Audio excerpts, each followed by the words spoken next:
Hello and welcome students, Gyanjyoti coaching সেন্টারের পক্ষ থেকে তোমাদের সকলকে আরো একবার স্বাগত। কালকে আমার আলোচনার বিষয় ছিল শিক্ষার সমাজতান্ত্রিক লক্ষ্যের বৈশিষ্ট্য, যেটা তোমরা পার্ট 1 হিসেবে পেয়েছো।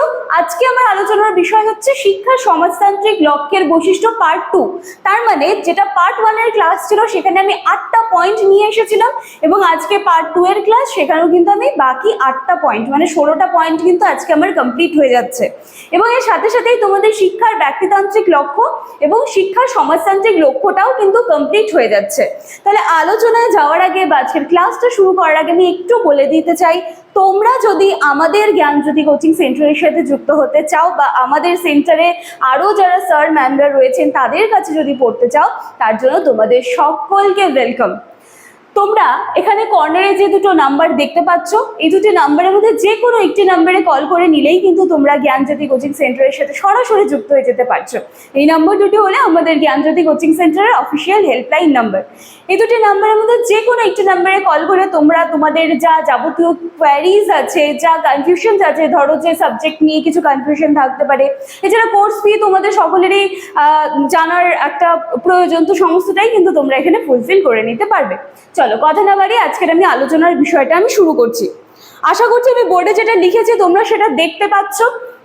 যদি দেখা যায় তাহলে তোমরা দেখবে যে আমি এখানে 9 নাম্বার থেকে কিন্তু স্টার্ট করেছি।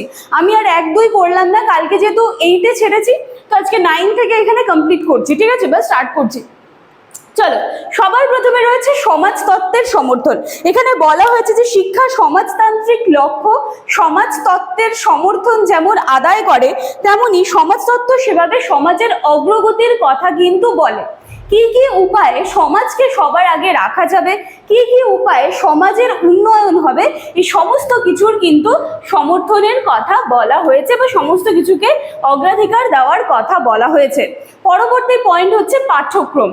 তার মানে কি হচ্ছে যে যেহেতু বলা হচ্ছে যে শিক্ষার সমাজতান্ত্রিক লক্ষ্যের বৈশিষ্ট্য, তাহলে সেখানে একটা পাঠ্যক্রম আসাটা ভীষণ স্বাভাবিক। তাহলে এখানে বলা হচ্ছে যে পাঠ্যক্রমে সেই সমস্ত বিষয়গুলোই দিতে হবে যার দ্বারা শিক্ষার্থী পড়ে সেখান থেকে জ্ঞান নিয়ে সে যেন সেই শিক্ষা বা সেই জ্ঞানকে সমাজের উন্নতির কাজে লাগায়। তাহলে সেভাবেই কিন্তু পাঠ্যক্রমটাকে তৈরি করতে হবে বা সেই কথা মাথায় রেখেই কিন্তু পাঠ্যক্রমকে ডিজাইন করতে হবে। ঠিক আছে, এর পরবর্তীতে দেখো, এর পরবর্তীতে রয়েছে পাঠদান পদ্ধতি। আচ্ছা, পাঠ্যক্রম তো আমরা সেভাবে ডিজাইন করলাম, এবার পাঠটাকে যে আমি দান করব, ঠিক আছে, সেটাকে আমি কোন পদ্ধতিতে বা কোন উপায়ে আমি পাঠদান করব যাতে একজন শিক্ষার্থী বা যাতে একজন ব্যক্তি সমাজমুখী হবে। তাহলে আমাকে নিশ্চয়ই তাকে সেই ধরনের অ্যাক্টিভিটিস গুলো করাতে হবে বিদ্যালয়, যেখানে হচ্ছে তারা গ্রুপে কাজ করতে পারবে, তাদেরকে দলগত শিখন, এই সমস্ত যে জিনিসগুলো রয়েছে বা বিভিন্ন ধরনের প্রকল্প পদ্ধতিগুলো যে রয়েছে যেখানে তারা সবাই মিলে গ্রুপ করে করে কাজগুলো যাতে করতে পারে, তাহলে সেইভাবেই কিন্তু পাঠদানের পদ্ধতিটাকে রাখতে হবে। কারণ আমি প্রথমেই কালকেই আলোচনা করতে গিয়ে বলেছিলাম যে দেখো, বাড়ির পরে কিন্তু দ্বিতীয় বাড়ি আমাদের কিন্তু হচ্ছে বিদ্যালয়, এবং সেখানেই কিন্তু আমরা বাড়ির থেকে যে শিক্ষাটা পাই তার পরবর্তী যে শিক্ষাটা আমরা আমাদের জীবনে পেয়ে থাকি সেটা কিন্তু আমাদের বিদ্যালয়। তো সেখানে বলা হচ্ছে যে বিদ্যালয় পাঠদান পদ্ধতিটাকে সেই রূপে করতে হবে যাতে সেই পাঠদান পদ্ধতির মাধ্যমে শিক্ষার্থী বুঝতে শেখেছে একটা গ্রুপের মধ্যে থেকে শৃঙ্খলাবদ্ধভাবে সুন্দরভাবে কাজ কি করে কমপ্লিট করা যায়। ঠিক আছে, আত্মগতি। আচ্ছা, এই আত্মগতি এই পয়েন্টটা দেখো, যখন আমরা শিক্ষার ব্যক্তিতান্ত্রিক লক্ষ্য আলোচনা করছিলাম সেখানে কি বলা হয়েছিল যে সেখানে প্রত্যেকটা ব্যক্তির ওপর মানে ইন্ডিভিজুয়ালি খেয়াল করা হতো এবং তাদের কিন্তু কারোর সাথে কারোর কম্পিটিশন ছিল না, তারা সবাই নিজের নিজের জায়গায় সুন্দরভাবে গ্রো করছিল।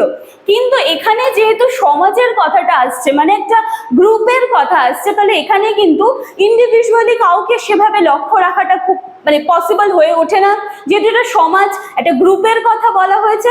তো এইখানে মানে একজনের থেকে আরেকজন কখনো এগিয়ে যেতে পারছে না, যদিও তার মধ্যে সেই ক্ষমতা থাকে তবুও তাকে সেই তবুও সে সেই যে গ্রুপটার মধ্যে আছে তবু সে যে একটা দলের মধ্যে থেকে কাজ করছে, সেই দলের সাথে একেবারে পাল্লা দিয়ে দিয়ে তাকে কিন্তু গ্রো করতে হবে।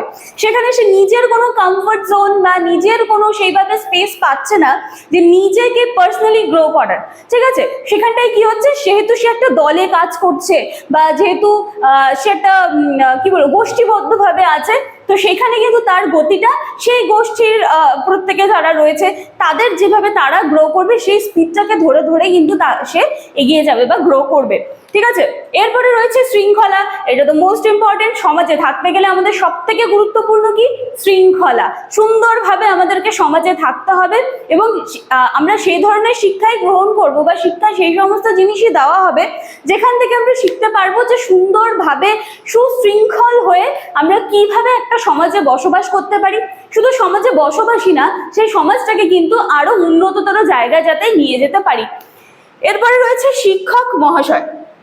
দেখো, এখানে অবশ্যই শিক্ষক মহাশয়রা শিক্ষার্থীদের সেই সমস্ত গুণাবলী দেওয়ার চেষ্টা করবেন যার মাধ্যমে সে মানে একা থাকার প্রবণতার থেকে বের হয়ে দলের মধ্যে, গোষ্ঠীর মধ্যে, গ্রুপের মধ্যে থাকার যেই গুণাবলীগুলো আছে সেগুলো যেন সে পায়। তো এই ক্ষেত্রে শিক্ষক মহাশয় সবসময় সেই চেষ্টাই করবেন, সবসময় স্কুলে নানান ধরনের অ্যাক্টিভিটিস যেগুলো করানো হবে সেগুলো যেন সবসময় গ্রুপের উপর বেস করে হয়। তো এই সমস্ত জিনিসগুলো রয়েছে। এরপরে রয়েছে বিদ্যালয়। এটাও অনেকটা ওই তোমাদের পাঠদান পদ্ধতি শিক্ষক মহাশয়ের মতোই চলে আসছে।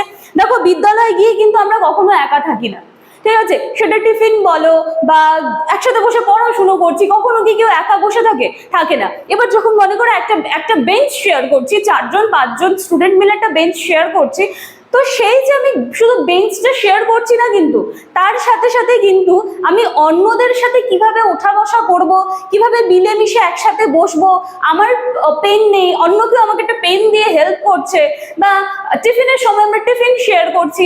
এই যে এই জিনিসগুলো যে ভাগাভাগি করে নেওয়ার একটা প্রবণতা, কখনো কোনো কিছুকে একা ভোগ না করার প্রবণতা, এই সমস্তটা কিন্তু আমরা বিদ্যালয় থেকেই পাই। আচ্ছা, সবার শেষে রয়েছে হচ্ছে মূল্যায়ন। দেখো, যখন আমরা শিক্ষার ব্যক্তিতান্ত্রিক লক্ষ্যটা দেখছিলাম সেখানে আমরা দেখছিলাম যে ইন্ডিভিজুয়ালি প্রত্যেকটা স্টুডেন্ট বলো বা ব্যক্তি যেটা আছে, তো সেখানে ইন্ডিভিজুয়ালি সবাইকে দেখা হতো মূল্যায়নে তার সর্বাঙ্গীন বিকাশ হয়েছে কিনা। কিন্তু শিক্ষা সমাজতান্ত্রিক লক্ষ্যের মূল্যায়নে আমরা দেখতে পাবো যে এখানে মানে শিক্ষার শেষে সবাইকে শৃঙ্খলাবদ্ধভাবে থাকতে শিখেছে, সবার মধ্যে কি সেই জ্ঞানবোধটা এসেছে যে কিভাবে গোষ্ঠীবদ্ধভাবে থাকা যায়, কিভাবে সেটাকে শান্তি শৃঙ্খলার সাথে একটা সুন্দর জায়গায় নিয়ে যাওয়া যায়, বা সেটাকে ধরো যে একটা সংগঠন বা একটা সংস্থা তৈরি করে সেটার মধ্যে নেতৃত্ব দেওয়ার মতন ক্ষমতা তৈরি হয়েছে কিনা, এই সমস্তটাই কিন্তু এই মূল্যায়নে কিন্তু লক্ষ্য করা যায়। তো চলো, আজকের ক্লাস বা আজকে আমার আলোচনার বিষয় কিন্তু এইটুকুই ছিল। শিক্ষার সমাজতান্ত্রিক লক্ষ্যের বৈশিষ্ট্য পার্ট 2 আজকে আমার শেষ হয়ে গিয়েছে। আশা করছি ভিডিওটা তোমাদের ভালো লাগবে এবং এটাও আশা রাখছি যে তোমরা কালকে পার্ট 1 কিন্তু দেখে এসেছো। ভিডিওটি ভালো লাগলে লাইক, কমেন্ট, শেয়ার, সাবস্ক্রাইবের আশা রাখলাম। দেখা হচ্ছে পরের দিনের ক্লাসে। Thank you.